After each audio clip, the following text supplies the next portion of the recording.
দুর্গা পূজার আগে খুঁটি পূজার যে রীতি আমরা দেখি তার কারণ আজকে আমরা জানব। খুঁটি পূজার অর্থ। খুঁটি পূজা হল সেই আচার যেখানে পূজামণ্ডপ নির্মাণের জন্য প্রথমে একটি খুঁটি বা প্যান্ডেলের প্রধান স্তম্ভ স্থাপন করে পূজা করা হয়।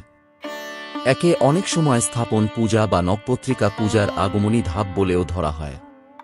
এটি দুর্গাপূজার প্রস্তুতির আনুষ্ঠানিক সূচনা, যা সাধারণত মহালয়ার বেশ কিছু সপ্তাহ আগে হয়। খুঁটি পূজার উদ্দেশ্য: ১. বিশ্বাস করা হয় দেবী দুর্গা এবং ভূমিদেবীর কাছে অনুমতি নিয়ে তবে পূজা মণ্ডপ তৈরি করা উচিত। ২. যে স্থানে পূজা হবে সেই স্থানকে শুদ্ধ ও পবিত্র করা হয় যেন দেবীর আগমন শুভ হয়। ৩. পূজার সমস্ত আয়োজন যেন বাধাহীনভাবে হয় এবং দুর্গাপূজা সফলভাবে সম্পন্ন হয় সেই প্রার্থনা। খুঁটি পূজার ধর্মীয় তাৎপর্য।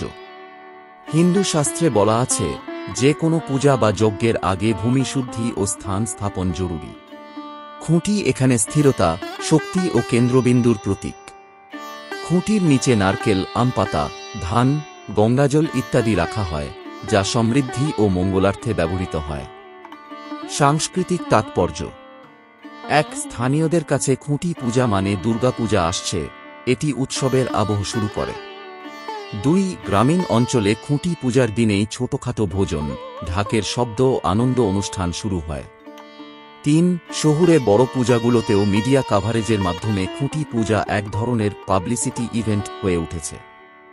সংক্ষেপে, খুঁটি পূজা হল দুর্গাপূজার আনুষ্ঠানিক সূচনা এবং মণ্ডপ নির্মাণের প্রথম ধাপ, যার মধ্যে ধর্মীয় শুদ্ধি, মঙ্গল কামনা ও সাংস্কৃতিক উদযাপন সবই মিলেমিশে আছে।